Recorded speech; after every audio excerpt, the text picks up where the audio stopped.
আজই ডাউনলোড করুন আর এনজয় করুন আপনার পছন্দের শো। আমার বয়সী একটা লোকের বিয়ে, এটা কেউ মেনে নেবে না। বলছি, আমাদের যে নেক্সট শাড়ি লঞ্চটা রয়েছে, কমফোর্ট শাড়ি, সেটা নিয়েই তোমার সঙ্গে কিছু কথা বলার ছিল। তুমি নিশ্চয়ই কিছু প্ল্যান করেছো। এবারে একটু অন্যভাবে ভাবছি, তোমার প্ল্যানটা একটু শেয়ার করো, তাহলে কি হবে, আমার ভাবনাটা কি সেটাও আমি তোমাকে শেয়ার করতে পারবো। আসলে অনেক কিছুই মাথার মধ্যে ঘুরছে, তাই আর কি। আর কিছু? আর হচ্ছে একটা জিনিস একটু মাথায় রেখো, আমাদের এই শাড়ি রাজনন্দিনী শাড়ির সঙ্গে যে একেবারে এক নয়, অনেকটা আলাদা।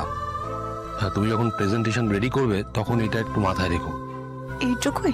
হ্যাঁ, তোমার যদি কিছু জানার থাকে আমাকে বলতে পারবো। আপনার কিচ্ছু বলার নেই? এই কথাগুলো বলবে বলেন ডেকেছিলেন আমায়? না না, তুমি তোমার প্ল্যানটা সাবমিট করো, তারপর না হয় আরো আলোচনা করা যাবে।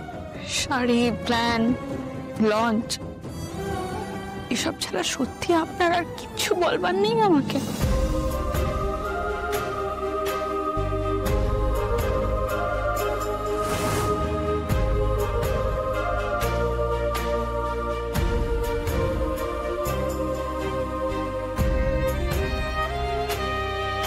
আমি আছি, আমি আপনার জন্য অপেক্ষা করে আছি। আপনার যত সময় লাগে লাগুক, আপনি সময় নিন, কিন্তু প্লিজ কথা বলুন। আমাদের কথা বলাটা খুব জরুরি। আমি কি বলবো বলো? এখন আমার আর কি বলা বাকি থাকতে পারে অপর্ণা? আপনার কিচ্ছু বলার নেই?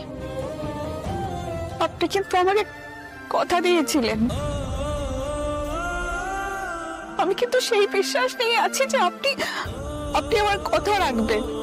আমার কিছু করার নেই, আমি তোমাকে বললাম তো, আর কিছু করার নেই, আমার হাতে কিছু নেই। তাহলে হার মেনে নিলেন? স্যার, আপনি হেরে গেলেন? হ্যাঁ, হেরে গেলাম। যেমনটা বলবে আমি মেনে নিচ্ছি, আমি সত্যি হেরে গেছি অপর্ণা। তোমার বাবার যুক্তির কাছে আমি হেরে গেছি। এটা তো সত্যি যে তোমার বয়সী একটা মেয়ের সঙ্গে আমার বয়সী একটা লোকের বিয়ে, এটা কেউ মেনে নেবে না, যদি না সেই মেয়ের পরিবারের লোকেরা আমার প্রতিপত্তি, সম্পত্তি, যশ, নাম, সেগুলোর প্রতি লোভ থাকে। সেটা তো তোমার পরিবারের নেই, সেটা আমি খুব ভালো করে জানি। দেখুন, এত যুক্তি তর্ক আমি না কিচ্ছু বুঝি না। আমি শুধু জানি আমি আপনাকে ভালোবাসি আর না বেশি ভাবতে পারিনি। আপনি তাহলে এত কিছু ভাবছেন কেন? অপর্ণা, আমাদের সম্পর্কটা কেউ মেনে নেবে না।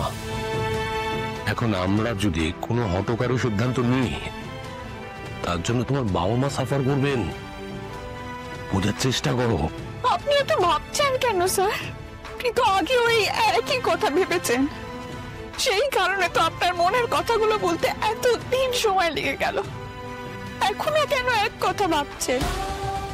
দেখো, এটা তো সত্যি যে আমাদের মধ্যেকার বয়সের ফারাকটা সেটা অনেক। বয়সের ফারাকটা কিন্তু সেদিনকারও ছিল স্যার, আর আপনি আমাকে বলেছিলেন আপনি সবকিছু সামলে নেবেন। তাহলে আজ কেন আপনি এরকম করছেন? আজকে বাবার কথায় আপনি আমার থেকে দূরে সরে যাচ্ছেন। আপনি আমার কথা ভাবছেন, আমার মা বাবার কথা ভাবছেন, কিন্তু একবারও এটা ভাবছেন না আপনি দূরে চলে গেলে কি হবে। স্যার, সব শেষ হয়ে যাবে স্যার, সব শেষ হয়ে যাবে। কিন্তু বিশ্বাস করুন, আপনি যদি আমার পাশে থাকেন, আমার হাতটা শক্ত করে ধরে থাকেন, তাহলে আমি এই ভালোবাসার শক্তি দিয়ে সব লড়ে নেব। তোমার বাবা মার সঙ্গে লড়াই করবে? আমি যে বাবা মা তোমাকে বুকে আগলে রাখেন, ও জন্মের পর থেকে তোমাকে মানুষ করেছেন, তাদের বিরুদ্ধে লড়াই করবে? তাদের কষ্ট দিয়ে তুমি ভালো থাকতে পারবে? কি বলছো সব? আমার আসল শক্তিটাই আমার ভালোবাসা, যার সামনে স্বয়ং ভগবানও কিন্তু মাথা নয়। সেই শক্তি দিয়ে আমি লড়ব। আমার সামনে যত বাধা আসুক না কেন আমি লড়ব। কিন্তু আপনি তো হার মেনে নিচ্ছেন স্যার। আরে অপর্ণা, আপনি কি এখনো বুঝতে পারছেন না? আপনি হেরে যাচ্ছেন, ছেড়ে গেলে আপনি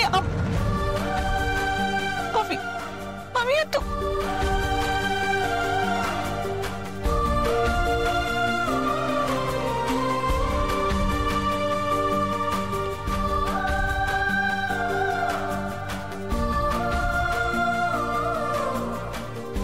যে কথাগুলো তুমি বলে গেলে অপর্ণা, সেগুলো ভুল নয়, সেটা আমি জানি। তা আমি তোমার বাবা মার বিরুদ্ধে গেলে কি কি হতে পারে তার আজ আমি করতে পারি, সেই বয়স আমার হয়েছে।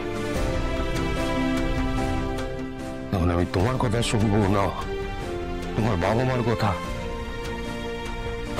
সেটাই বুঝতে পারছি না। সেটা ঠিক করাটা আগে জরুরি।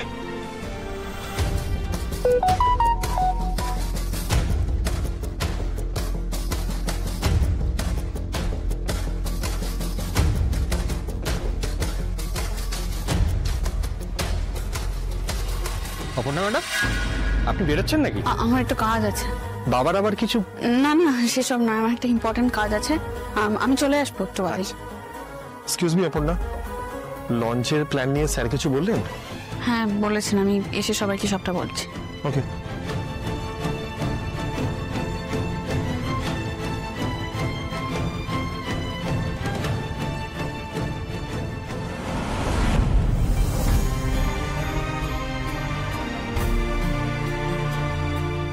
কি ব্যাপার, অপর্ণা কোথায় গেল?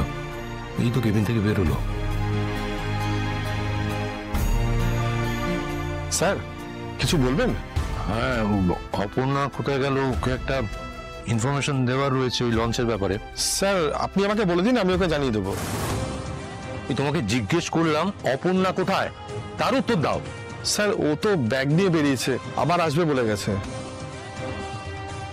স্যার হঠাৎ করে অফিসের মাঝখানে বেরিয়েছে, নিশ্চয়ই কোনো জরুরি কাজ আছে বলে। ঠিক আছে, তুমি যাও, আমি দেখছি।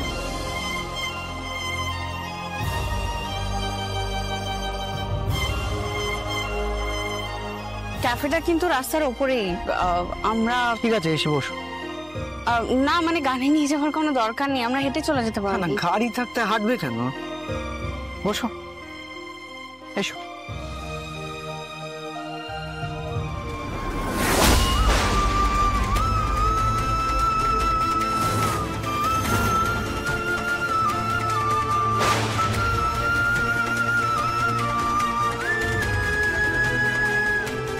হিন্দলের সঙ্গে অপর্ণা যাচ্ছে কোথায়?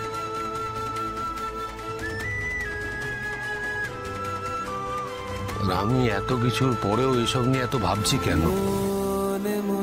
আমি চাই তুমি শুধু খুশি থাকো। তুমি খুশি থাকলে আমিও খুশি। তুমি হ্যাপি থাকলে আমার আর কিচ্ছু চাওয়ার নেই অপর্ণা। চিরদিনই তুমি যে আমার।